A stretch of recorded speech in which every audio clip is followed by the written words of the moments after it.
இந்த கிளம் இருக்கு அந்த மொட்டு போயிருச்சே. ஹால் முழுவதும் கசகசவென்று பேச்சு. சாரதா ஓரமாய் சுருண்டிருந்தாள். பெரியவர் வாசல் ஓரமாய் ஈசி சேரில் சாய்ந்திருந்தார். வார்த்தைகள் நெஞ்சில் தைத்தது. ஈசி சேர் அவர் மகன் மோகன் வாங்கி தந்தது. அவன்தான் வெறும் உடலாய் ஹாலில் கண்ணாடி பெட்டியில் இருக்கிறான்.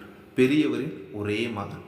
அவரின் மனைவி போன பிறகு அவன்தான் அதே அளவு அன்பும் பரிவுமாய் அவரிடம் இருந்தான். அப்பா சாப்பிட்டியா, காஃபி குடிச்சியா, ராத்திரி நல்லா தூங்குனியா என்று அக்கறையாய் விசாரிப்பான். அப்பாவுக்கு சாப்பாடு போட்டியா என்று சாரதாவிடம் அடிக்கடி கேட்பான் அவன். சாரதாவும் நல்ல பெண்தான். அவரிடம் கலகலவென்று பேச மாட்டாள். என்றாலும் நேரத்துக்கு சாப்பாடு காஃபி கிடைக்கும். மோகன் செய்யும் எதற்கும் தடங்கள் சொல்ல மாட்டாள் அவள். சாப்பாடு, தங்கும் இடம், அருகில் மகன், ஒரே பேரன், ஆதரவு இருக்கு என்று பெரியவரும் எதுவும் பேச மாட்டார். இப்போது அந்த ஆதரவு போய்விட்டது. நேற்று பைக்கில் போன மோகன் மீது டேங்கர் லாரி மோதி அதே இடத்தில் அவன் மரணம். குடும்பத்தின் முழு நிம்மதி, மகிழ்ச்சியை பறித்து கொண்டு போய்விட்டான். 6 வயதில் ஒரு பையன். பெரியவருக்குள் ஒரு பயம் வந்தது. உடல் நடுங்கியது. அவர் ஈசி சேரை விட்டு எழுந்தரிக்கவில்லை. காஃபி வந்தது. எல்லோருக்கும் குடித்தார்கள். இவருக்கு வரவில்லை. அங்கங்கே சாரதாவின் குடும்பத்தினர் கூட்டாக அமர்ந்திருந்தனர். வரவங்க எல்லாம் வந்தாச்சா என குரல் கேட்டது. பெரியவர் வேகமாக எழுந்து தள்ளாடி பெட்டிக்கருகில் வந்தார். கண்மூடி படுத்திருந்த மகனை பார்க்கையில் நெஞ்சுக்குழி நடுங்கியது அவருக்கு. மகனே, உனக்கு என்னடா அவசரம்? நான் இருக்க நீ ஏன் போனாய்? பழுத்த இலை உதிர்வதுதானே இயல்பு. மலரும் மொட்டு, நீ ஏன் போனாய்? 32 வயசு போகக்கூடிய வயசா? கண்ணீர் திரண்டு விழுந்தது. வந்து தன் இடத்தில் சாய்ந்தார். கண்ணீர் முட்டும் வழிந்தது அவருக்கு. 80 வயது கிளம் எல்லாம் இருக்கு. 30 வயசு அவனை கொண்டு போயிருச்சு கடவுள். எமனுக்கு கண்ணில்லை. சாரதாவை பார்த்தா வயிறு எரியுது. இனி இந்த கிளத்தை சாரதா தான் தாங்கணும். அதுக்கென்ன, நாளைக்கு சாரதாவை முழுங்கிட்டு அது உட்கார்ந்து இருக்கும் என்று அங்கு ஒரு குரல்.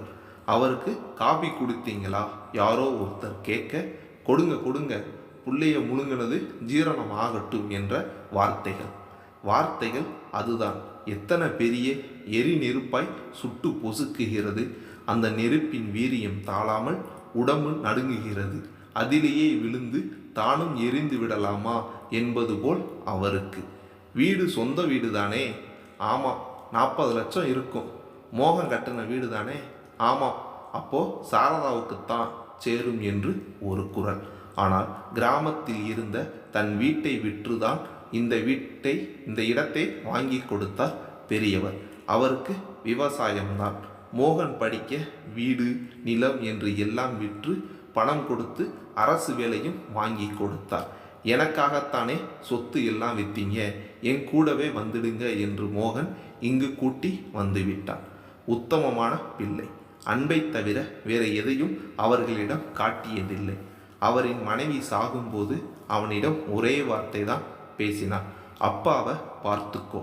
அந்த வார்த்தையை அவனின் இறுதி நேரம் வரை நினைவில் வைத்திருந்தான். அப்பா, உனக்கு சாயந்தரம் வரும்போது பழங்கள் வாங்கிட்டு வரேன், பழங்கள் சாப்பிடுப்பா. டே, எனக்கு முறுக்கு வேணும்டா. அப்பா, நீ அதிகம் என்ன சாப்பிட்ற கூடாது என்றான்.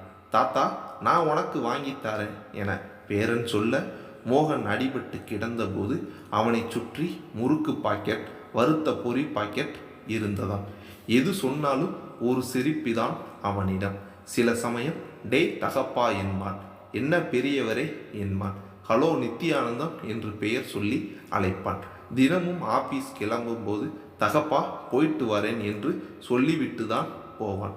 இரவு வரும்போது ஏதேனும் வாங்கி கொடுத்து விட்டு, என்ன நித்தி, சாப்பிட்டியா, என்ன செஞ்ச இன்னைக்கு என்று உட்கார்ந்து பேசிவிட்டு தான் போவான்.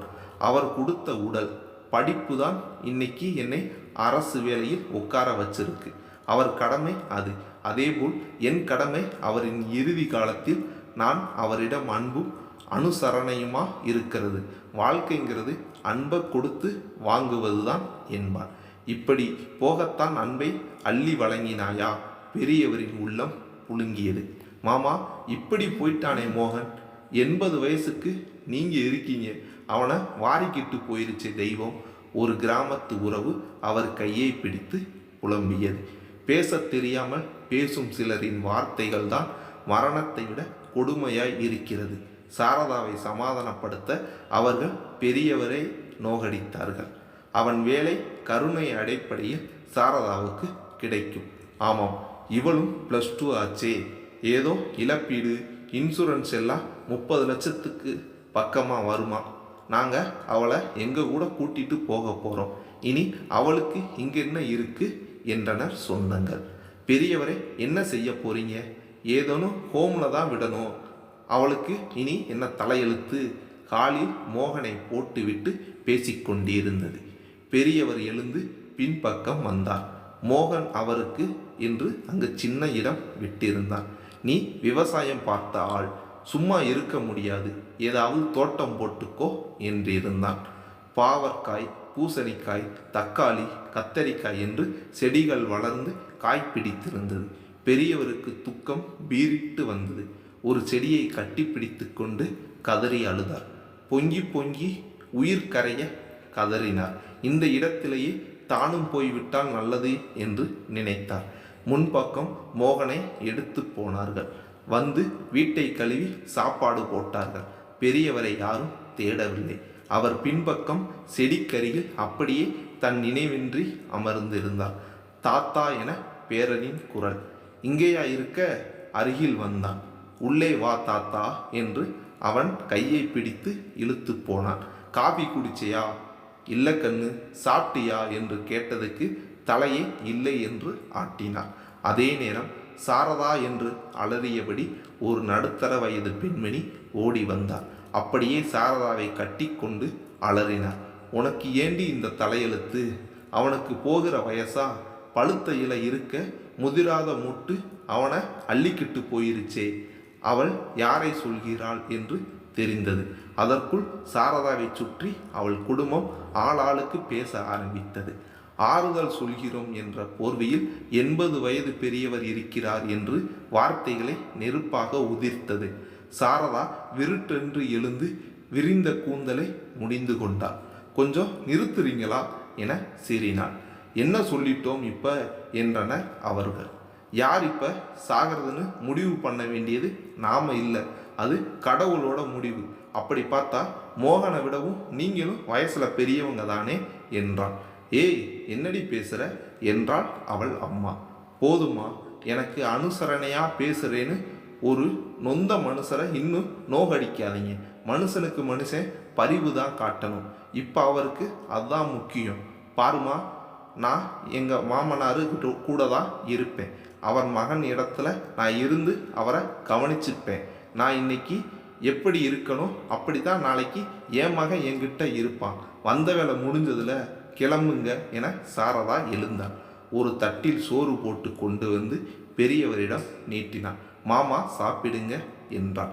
பெரியவர் தட்டை வாங்காமல் ஆனந்தமாக அழுது கொண்டிருந்தார்.